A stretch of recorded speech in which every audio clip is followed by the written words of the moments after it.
दोस्तों आप सभी का मेरे चैनल पर हार्दिक स्वागत और अभिनंदन है। लास्ट लेक्चर में हम लोगों ने टाइप 3 पीवाईक्यू को डिस्कस किया था। नाउ इस लेक्चर पे अब हम लोग type 4 and last types of PYQ discuss करेंगे, जो कि रिलेटेड है पेयर ऑफ लीनियर इक्वेशंस पे। बहुत ही सिंपल अरेंजमेंट होता है। वर्ड प्रॉब्लम्स आपको गिवन होंगी, उन वर्ड प्रॉब्लम्स को आपको बहुत केयरफुली पढ़ना है, क्योंकि 99% स्टूडेंट्स को प्रॉब्लम इन लीनियर इक्वेशंस को सॉल्व करने में नहीं, बल्कि उस वर्ड प्रॉब्लम को पढ़ने के बाद उसमें क्या कहा जा रहा है उसके अकॉर्डिंग इक्वेशन बनाने में होती है। तो जब भी आप क्वेश्चंस को पढ़ें, बहुत केयरफुल होकर पढ़ें। एक बार आप पढ़ें, दो बार पढ़ें, तीन बार पढ़ें और तब तक पढ़ते रहें जब तक कि आपको इस चीज का कॉन्फिडेंस ना आ जाए कि इसमें कहा क्या जा रहा है। ठीक है ना, बहुत ही सिंपल है। जब एक बार आपको यह समझ में आने लगेगा कि इसमें कहा क्या जा रहा है और हमें करना क्या है, बस उसके बाद सिंपल है।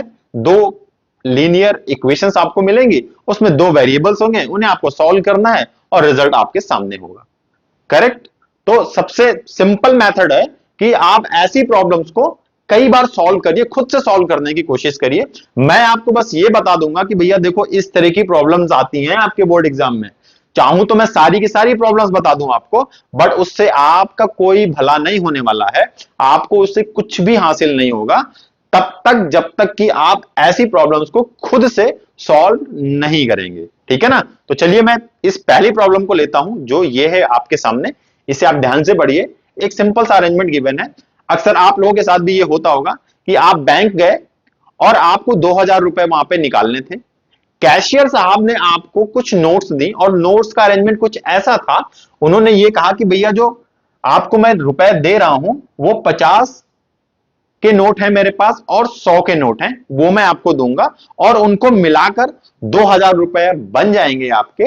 अब ये देखा उसने, यानी कि जब आपने 50 की और 100 के नोट लिए तो आपने ये देखा कि जो टोटल नंबर ऑफ नोट्स का जो काउंट था वो 25 था। ठीक है। अच्छा, तो इसका मतलब यह है कि मैं ये मान लूं, क्या मानना हमने, लेट लेट 5 रुपीज के जो नंबर ऑफ नोट्स हैं वो मान लेते हैं कि हमें एक्स मिले थे, और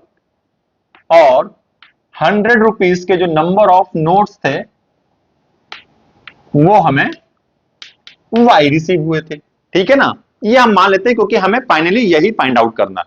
अच्छा, तो एक चीज तो ये पता है कि टोटल नंबर ऑफ जो हमारे पास नोट्स मिले हमें, कैशियर साहब ने जो हमको दिए वो 25 है, यानी एक्स प्लस वाई मिलकर 25 बनाएंगे। इक्वेशन नंबर 1 हो गई हमारे लिए। ठीक है। अच्छा, जब आप नोट को काउंट करेंगे तो टोटल जो सम आएगा वो कितना आना चाहिए, वो टोटल सम आपके पास आना चाहिए कितना, टोटल सम आना चाहिए 2000 रुपीज। ठीक है। इसका मतलब कि 50 इंटू ये नंबर ऑफ नोट्स मल्टीप्लाई करके 100 इंटू ये नंबर ऑफ नोट्स मल्टीप्लाई करके इतना रुपए बनना चाहिए। भाई बनना चाहिए। ठीक है, सिंपल है। आपको 20 रुपए की जरूरत थी, सपोज करिए 20 रुपए की जरूरत थी। आपके फादर ने कहा कि भैया 1 रुपए की 10 नोट ले लीजिए और 2 रुपए की 5 नोट ले लीजिए। हो गए 10 10 20 20 रुपए हो गए। तो बस वही चीज यहां पे भी अप्लाई करना है आपको, वही चीज यहां पे भी आपको अप्लाई करना है। अब ये इक्वेशन नंबर 2 हो गई। बस दो वेरिएबल हैं एक्स एंड वाई, दो इक्वेशन है, इन्हें सॉल्व कर लेंगे, हमारा आंसर आ जाएगा। ठीक है, चलिए इनको सॉल्व कर लेते हैं। बहुत ही सिंपल सा अरेंजमेंट है। भैया जीरो बड़े बड़े दिख रहे हैं, ये तो कैंसिल आउट हो गए, जीरो एक जीरो कम हो गया, सिंपल सा। 5 10, इसका मतलब 5 भी कॉमन है, यानी इसको हम 5 से डिवाइड कर दें और इसको भी हम 5 से डिवाइड कर सकते हैं। तो यहां पे बचेगा हमारे पास x plus 2y is equal to 5 से डिवाइड किया तो ये हो गया 40। इक्वेशन नंबर 3 हो गई। अच्छा, इक्वेशन नंबर 1 है हमारे पास x plus y is equal to 25। ठीक है ना, ये इक्वेशन नंबर 1 थी हमारे पास। अब सिंपल इसे सॉल्व कर लेंगे। सॉल्व करने के लिए हमारे पास तरीका है, माइनस किया माइनस किया माइनस किया, ये कैंसिल आउट हो गया। 2y में से 1y गया, कितना आ गया हमारे पास, एक सिंगल y बचा। इधर 40 से 25 माइनस किया, ये आ गया 15। एक तो आ गया हमारे पास काउंट किसका, 100 रुपीज के जो नंबर ऑफ नोट्स थे वो मिल गए हमें कितने, 15। ठीक है ना। अब हमारे पास इक्वेशन नंबर 1 है, x plus 15 is equal to 25। Total number of note 25 थी, तो x की वैल्यू आ जाएगी 25 minus 15 is equal to 10। x की वैल्यू आ गई 10। इसका इसका मतलब कि 50 रुपीस की जो नोट्स थी वो 10। अब इन दोनों को ऐड करेंगे तो देखिए 25 ही आ रहा है। ठीक है, इनको मल्टीप्लाई करिए। 50 को आपने 10 से मल्टीप्लाई किया तो कितना बनता है 500, प्लस 10 को आपने 15 से मल्टीप्लाई किया तो बनता है भैया 1500 रुपया। ये टोटल करेंगे तो 2000 रुपए बन जाएगा। बस यही हमें चाहिए था, है ना? सिंपल सा, बहुत ही सिंपल सा अरेंजमेंट था। बस क्वेश्चंस को पढ़ के आपको यह समझना है कि इस क्वेश्चन में हमें निकालना क्या है और कैसे निकालना है। ठीक है दोस्तों, उम्मीद करता हूं कि आपको ये कॉन्सेप्ट समझ में आया होगा। तो अगर ये समझ में आया तो चलिए नेक्स्ट क्वेश्चन को भी सॉल्व करते हैं, जो कि 2024 के बोर्ड के एग्जाम में भी आया है। अब दोस्तों इस क्वेश्चन में ना जो कुछ कहा जा रहा है वो आप अपनी लाइफ में फील करते हैं। रियल लाइफ में आपके साथ भी ऐसा होता है कि आप कोई एग्जाम देते हैं, उस एग्जाम में आपको क्वेश्चंस दिए होते हैं, उन क्वेश्चंस को सॉल्व करते हैं। क्वेश्चंस अगर सही हैं तो उनके मार्क्स मिलते हैं आपको। क्वेश्चंस अगर आपने गलत कर दिया है, नेगेटिव मार्किंग होती है। बस ऐसा ही कुछ अरेंजमेंट है यहां पर। क्या कहा जा रहा है कि एक स्टूडेंट है, उस स्टूडेंट ने कुछ क्वेश्चन सॉल्व किए, उनमें एक कंडीशन ये है कि अगर वो सॉल्व करता है और राइट आंसर आता है तो उसको 3 मार्क्स मिलते हैं, और अगर रॉन्ग आंसर आता है तो एक नेगेटिव मार्किंग होती है, यानी -1, एक नंबर उसका कट जाएगा। जो आपने क्वेश्चन सही किया होगा वहां से कट जाएगा। ठीक है ना?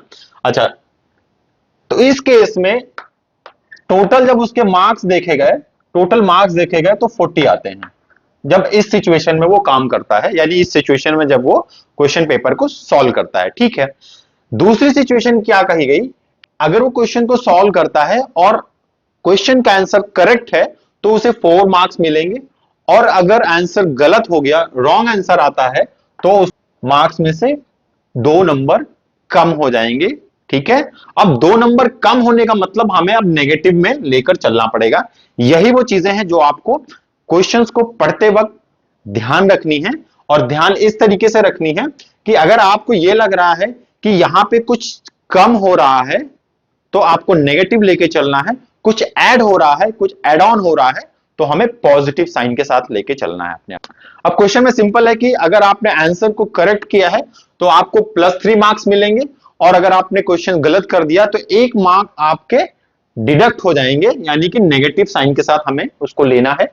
दूसरी कंडीशन में अगर आपने क्वेश्चन का आंसर सही कर दिया है, करेक्ट आंसर है, तो 4 नंबर मिलेंगे, और अगर आपने रॉन्ग आंसर दिया है तो आपके मार्क्स 2 नंबर और कम हो जाएंगे, यानी नेगेटिव मार्किंग हो रखी है वहां पे। ऐसी सिचुएशन में जब टोटलिंग की गई, ऐसी सिचुएशन जब टोटलिंग की गई तो पता चला कि उसको 50 नंबर मिलते हैं। ठीक है, बस अब हमें क्या करना है ये मैंने आपको समझाने के लिए बताया। स्टार्टिंग आपको करनी है कि लेट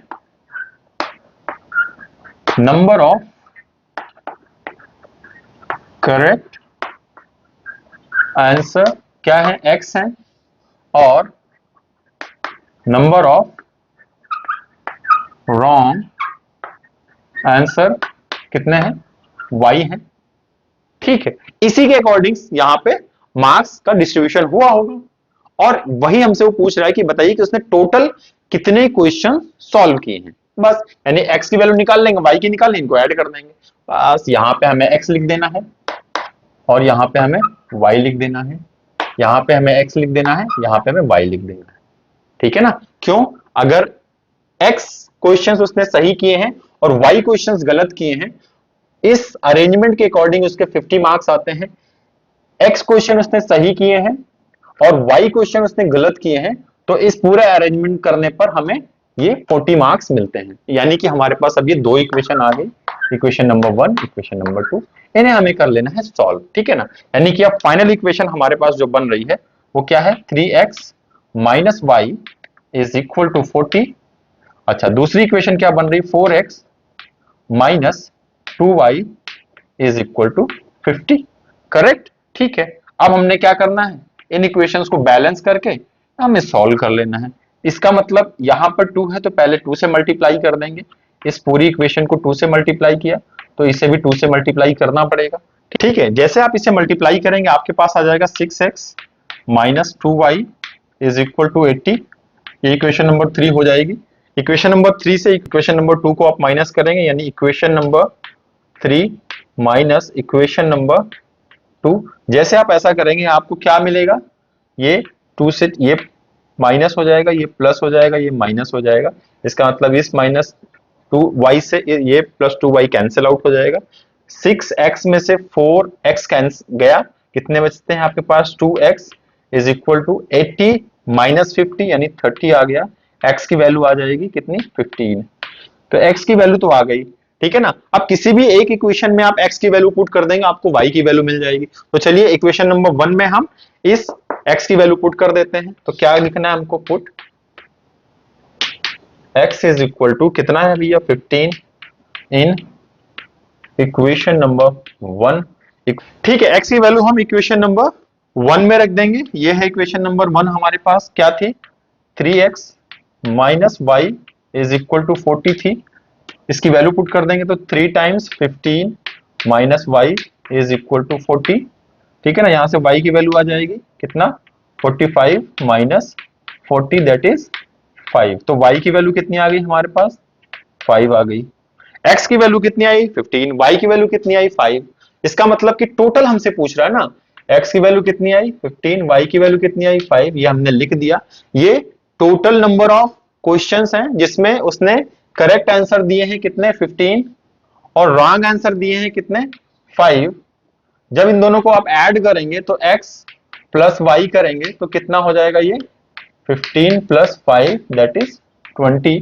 टोटल उसने 20 क्वेश्चंस अटेम्प्ट किए थे, जिसमें से 15 क्वेश्चन ऐसे थे जिसके करेक्ट आंसर थे और 5 क्वेश्चन ऐसे थे जिसके रॉन्ग आंसर थे। जिसकी वजह से अब आप इन x और y की वैल्यू जब इसमें या इसमें किसी में भी पुट करेंगे तो ये दोनों को सेटिस्फाई करेगा। दोस्तों उम्मीद करता हूं कि आज हम लोगों ने जो कुछ भी डिस्कस किया वो आपको समझ में आया होगा। पेयर ऑफ लीनियर इक्वेशन पर बेस्ड जो प्रॉब्लम्स बनती हैं, वर्ड प्रॉब्लम्स, उनको आप खुद से सॉल्व करने की कोशिश करिएगा। जितने ज्यादा आप क्वेश्चंस खुद से ट्राई करेंगे, आपका कॉन्फिडेंस लेवल बढ़ेगा। आपको यह पता चलेगा कि ऐसी प्रॉब्लम को सॉल्व करते वक्त आप क्या सिली मिस्टेक्स कर सकते हैं, क्योंकि पेयर ऑफ लीनियर इक्वेशंस को सॉल्व करना आपको इजीली आता है, बट जब वो वर्ड प्रॉब्लम्स के फॉर्म में आती हैं तो आपको वो जो लीनियर इक्वेशन बनाना होता है ना, वो बनाने में आप मिस्टेक करते हैं।